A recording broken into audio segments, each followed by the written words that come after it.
大家好，我是硅谷的朱律师。上周我在微信朋友圈发了一张暴露年龄的图，很多孩子可能都不认识这里面的物件，什么 iPad， 什么一个叫诺基亚的带着一个巨大键盘的移动电话。请注意，我这里用的词是移动电话，不是智能手机，因为它除了打电话发短信之外，没有什么别的功能。20多年前，我刚刚在美国找到工作的，曾经斥巨资买了这么一台最新款诺基亚，一下子让我成为了整条街上最靓的仔。天地悠悠，岁月匆匆啊！好了，不怀旧了。我这条朋友圈下面评论最多的是家长，其中有一位说：“真希望回到那个时代，这样娃就不用每天因为玩手机跟我生气了。”能不能玩手机？什么时候可以玩手机？能玩多久？我想很多家庭内部都为了这些问题有过激烈的争吵，生气了就会把孩子的手机给摔了，更严重的时候还会导致离家出走、家庭关系破裂，甚至出现抑郁症、焦虑症、ADHD 等精神疾病。小孩子那么喜欢玩手机，真的是他们的错吗？在今年3月份有了一个答案。洛杉矶的一家法院和陪审团做出了一个历史性的判决 ，Meta， 也就是 Facebook 和 YouTube 作为社交媒体，对一名未成年人造成了的伤害，需要承担600万美元的赔偿责任。600万美元对于这2家公司虽然算不上倾家荡产，但至少是毛发无损、不痛不痒吧。但有了这个案子的成功之后呢，接下来会有无数的美国家长和小孩会起诉社交媒体和游戏公司，这会从根本上改变美国社交媒体行业和科技大厂的商业模式。说这个案子具有里程碑的意义，毫不为过。其实，在过去10几年里，很多美国律师前赴后继起诉了社交媒体和网络平台公司，屡战屡败。那为什么今年3月的案子取得了一个历史性的突破呢？这里面原告律师用了一个非常巧妙的策略。今天我就来讲讲这个故事。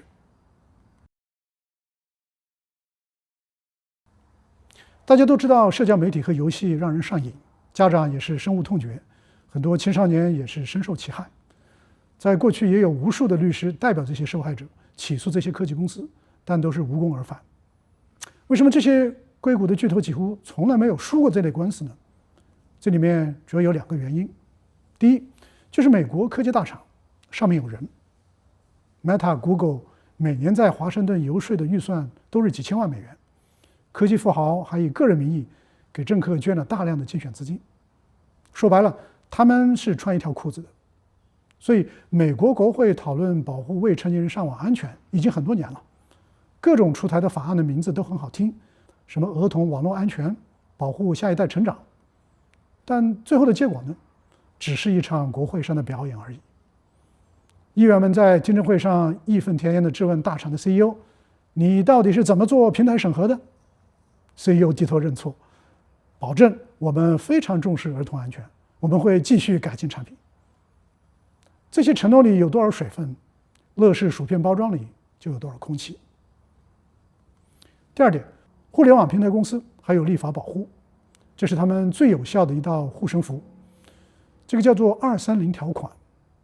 这个230条款呢，出自30年前1996年的通讯正义法。你听这个名字是不是特别正义凛然呢？1996年是互联网刚刚兴起的时候，它的立法初衷确实是为了保护未成年人免受不良内容的侵害。但讽刺的是啊，它最后成了社交媒体公司免责的理由。230条款的核心就一句话：一般来说，平台不需要对用户发表的内容承担责任。打个比方，你在小区的公告栏上贴了一张违法广告，那公告栏的主人需要负责吗？不需要，他只是提供了一个发布的空间而已。同理，有人在 YouTube 上发了一条有害未成年人的视频， YouTube 的律师这时候就会带着自信的微笑在法庭上说：法官大人，视频不是我拍的，也不是我发的，我们只是提供了一个用户发布视频内容的平台而已，我们无罪啊。1996年互联网刚刚起步，这个逻辑说得通。如果只要用户发了一条违法内容，平台就要承担连带责任的话，那任何网站都活不下来。但问题是现在呢是2026年了。如果你和我一样年轻的话，你应该知道90年代末的互联网是个什么样子。那时候互动的网站都是论坛的模式 ，BBS。比如在美国华人圈子里，当时有一个叫易凡的论坛，还有一个 MIT BBS， 我当年在上面也算是知名 ID 了。类似的国内有天涯社区和晋江文学论坛。早期的这些论坛非常原始，和一个线上的公告栏没有区别。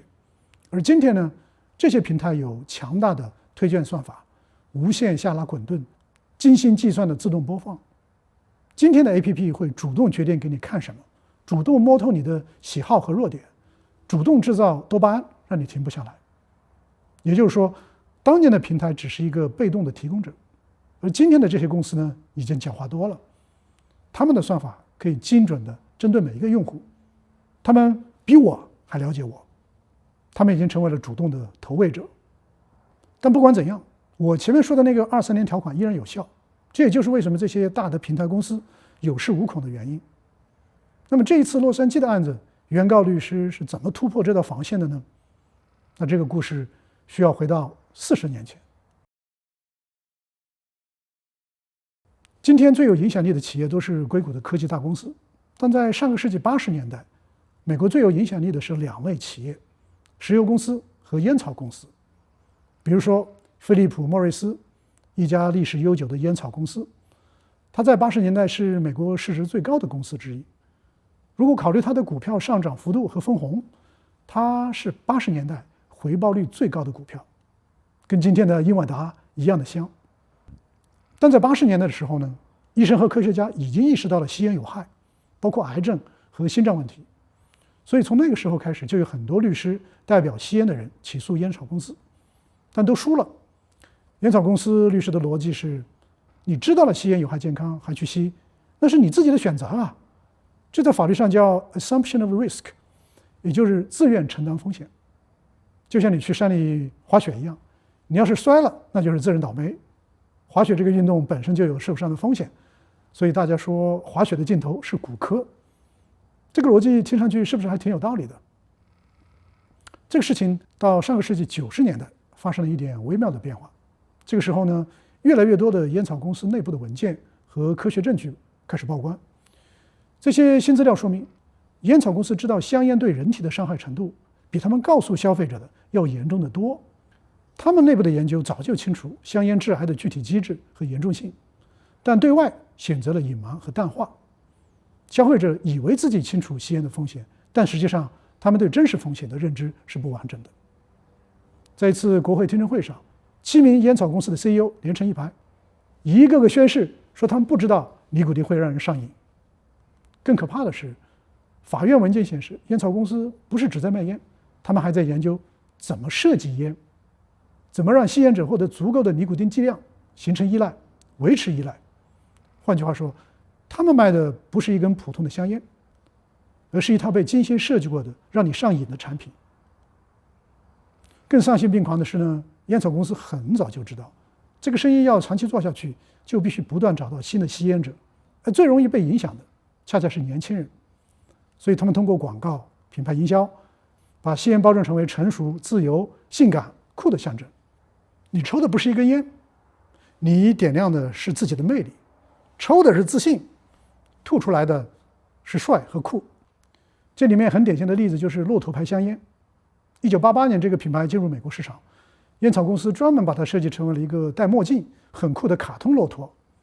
大量做广告之后呢，这个卡通形象受到了大量小孩的认可。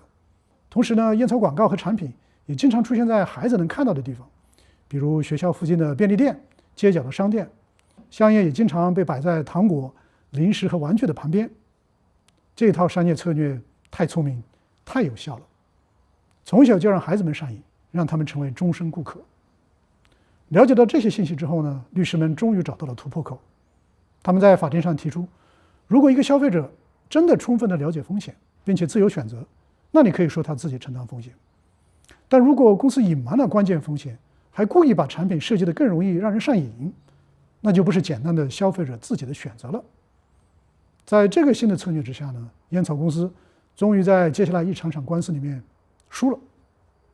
这些烟草公司破防了之后呢，付出了巨大的代价。1998年，美国46个州和几家大的烟草公司达成了一揽子和解协议，他们同意支付超过2000亿美元的赔偿，这是美国历史上金额最大的一次和解。除了赔钱之外呢，还严格限制烟草公司对青少年的广告和营销，这就是你在电视、网络和大街上现在看不到香烟广告的原因。今年3月份打赢 Facebook 和 YouTube 的案子，就是借用了当年烟草案的策略。俺爷呀！这次的加州社交媒体案是怎么告赢的呢？23年条款保护的是平台对用户发布内容的免责，但这次律师说，我们告的是这个平台故意被设计成为了让用户，尤其是未成年人上瘾的东西。原告律师在法庭上说了一句话，我觉得是这个案子的核心：你怎么才能让一个孩子永远放不下手机？这叫做上瘾工程学。原告向陪审团展示了 Meta 自己的内部文件，其中有一份文件写道 ：“If we want to win big with teens, we must bring them in as twins。”翻译就是：如果我们想赢下青少年市场，那就必须在他们还是 twin， 也就是10到12岁的时候把他们吸引过来。另一份内部文件显示，11岁的孩子回访 Instagram 的频率是使用其他竞争对手 APP 的孩子的4倍。请注意 ，Instagram 官方规定的最低注册年龄是13岁，但 Meta 的内部文件讨论的却是如何把10到12岁的孩子变成自己的用户。他们非常清楚这些设计对未成年人的吸引力，他们知道且隐瞒，然后选择继续，而且还加大力度。所以从本质上看，科技大厂和当年的烟草公司营销打法和产品设计原则是一样的。所以孩子沉迷手机真的不只是自控力差的问题。你想想，一个10岁的孩子能有什么自控力啊？硅谷这些公司里面有世界上最聪明的工程师、心理学家和产品经理，他们精心设计的产品是硅谷顶级技术加持过的 PUA， 一个大脑还在发育、心智还不成熟的10几岁的孩子是抵挡不住的。今年的3月25号，洛杉矶高等法院陪审团经过9天的审议，最终裁定 Facebook 和 YouTube 存在让人上瘾的设计问题，明知设计有风险，也没有充分的披露，所以陪审团判给原告600万美元的赔偿 ，Meta 承担70%， YouTube 承担30%。这里的原告呢是一位20岁的女性，她6岁开始看 YouTube， 9岁开始用 Instagram， 后来呢出现了严重的抑郁、焦虑等心理问题。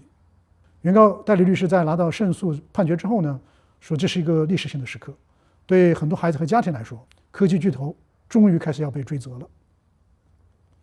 美国的法律体制属于判例法，也就是说之前的判例对后面类似的案子有着强烈的指导意义。加州的这个案子赢了，防线就被开了一个口子，一旦开了口呢，就可能决堤。法律不是挡箭牌这些平台再也不能躲在23年条款之后说自己是无辜的了。接下来这些科技公司将面临大量的类似的案件和赔偿责任。实际上最近几个月里面，我也接到了几个潜在客户的咨询。